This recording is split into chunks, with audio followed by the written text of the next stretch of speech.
IPL 2025માં Gujarat ટાઇટન્સે 75 લાખમાં ટીમમાં સામેલ કર્યો ઘાતક ઓલરાઉન્ડર ફિલિપ્સની જગ્યા લેશે. જી હા દોસ્તો, ગુજરાત ટાઇટન્સે ગ્લેન ફિલિપ્સનો રિપ્લેસમેન્ટ કરવાની જાહેરાત કરી દીધી છે. ગુજરાતે શ્રીલંકન ખેલાડી દાસુમ સનાકાને ટીમમાં સામેલ કર્યો છે અને આઈપીએલ 2025માં સનરાઇઝર્સ હૈદરાબાદ સામેની મેચમાં ફિલિપ્સને ઈજા પહોંચી હતી.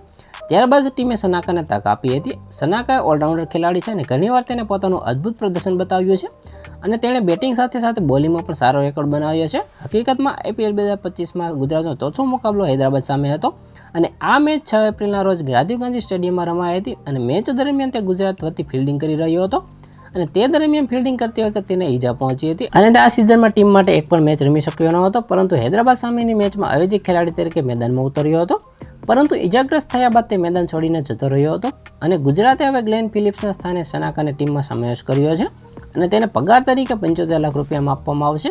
અને સનાકા અત્યાર સુધી આઈપીએલમાં ફક્ત એક જ વાર રમી શક્યો છે. તે આઈપીએલ 2023માં ગુજરાતનો ભાગ હતો અને તેણે આ સિઝનમાં 3 મેચ રમી હતી. તો આના વિશે તમારું શું કહેવું છે? કોમેન્ટમાં જરૂર જણાવજો. આવા જ વિડીયો માટે અમારી ચેનલ સાથે જોડાયેલા રહો.